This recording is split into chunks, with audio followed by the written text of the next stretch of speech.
జోగులాంబ గద్వాల జిల్లా గట్టు మండలం బోయలగూడెంలో ఆస్తి కోసం అన్నను చంపిన తమ్ముడిని పోలీసులు అరెస్ట్ చేశారు. ఆస్తి కోసం అన్న రమేష్ ను ముగ్గురు స్నేహితులతో తమ్ముడు రమేష్ హత్య చేశాడని జిల్లా ఎస్పీ శ్రీనివాసరావు తెలిపారు. ఈ నెల 12న రమేష్ అల్లంపూర్ కోర్టుకు హాజరై గ్రామానికి తిరిగి వస్తుండగా మార్గమధ్యలో కాపకాసి తమ్ముడు అతని స్నేహితులు బొలెరో వాహనంలో ఢీకొట్టి బేట కొడవలతో నరికి హత్య చేశారని వివరించారు. మహేష్ అతని స్నేహితులను గద్వాల పోలీసులు అరెస్ట్ చేసి రిమాండ్కు తరలించారని వివరించారు.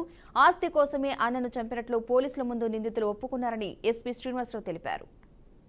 ఈ నెల 12వ తారీఖు శాంతినగర్ ఏరియాలో రమేష్ అనేటటువంటి వ్యక్తి యొక్క మర్డర్ కేసుని 48 గంటల్లో ఛేదించడం జరిగింది.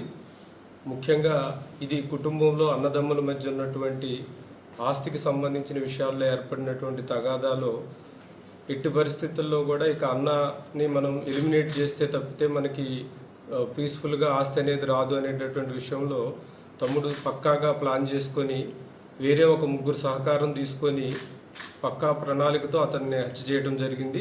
వివరాల్లోకి వెళ్తే మృతుడు రమేష్ యొక్క తమ్ముడైనటువంటి మహేష్ గట్టు మండలానికి చెందినటువంటి బోయలగూడెం విలేజ్కి చెందిన నరసింహులు, నాగేంద్ర, తిమ్మప్ప అనేటటువంటి వారి సహకారంతో మొన్న 12వ తారీఖు రోజు వాళ్ళ అన్నకి ఆలంపూర్ కోర్టులో కేసు వాయిదా ఉందని చెప్పి తెలుసుకొని ఆ వాయిదాకి వెళ్ళొచ్చేటప్పుడు అతన్ని హత్య చేయాలని పక్కాగా ప్రణాళిక చేయడం జరిగింది. దీనిలో అతనికి సహకరించడానికి గట్టు మండలంలో అతని మిత్రులైనటువంటి ముగ్గురిని సంప్రదించడం జరిగింది. ఈ మర్డర్ కేసులో సహకరించినందుకు వారికి ₹1,50,000 పెట్టి ఒక బొలెరో వెహికల్ను కూడా కొనిపెడటానికి ప్రామిస్ చేయడం జరిగింది. దానిలో భాగంగా కొంత అడ్వాన్స్ ₹30,000 వరకు ఇచ్చి బొలెరో వెహికల్ను ఒకటి కొనిపించడం జరిగింది.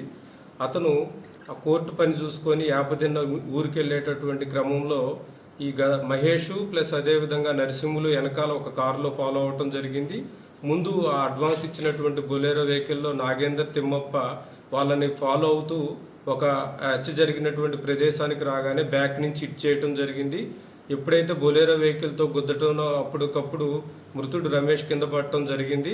అతనితో పాటు అతని మామ సుధాకర్ కూడా ఉన్నారు, అతను కూడా కింద పడటం జరిగింది. వెంటనే వెహికల్లో ఉన్నటువంటి మహేష్ అదేవిధంగా నరసింహులు వెంటనే కిందకి దిగి వాళ్ళ దగ్గర తెచ్చుకున్నటువంటి వేట కొడవలతో మర్డర్ చేయటం జరిగింది. వెంటనే అక్కడి నుంచి ఆ వెహికల్స్లోనే సుంకేసుల డ్యామ్ వైపు వెళ్తూ ఆ వేట కొడవలన్నీ కూడా కాలువలో పడేయటం జరిగింది.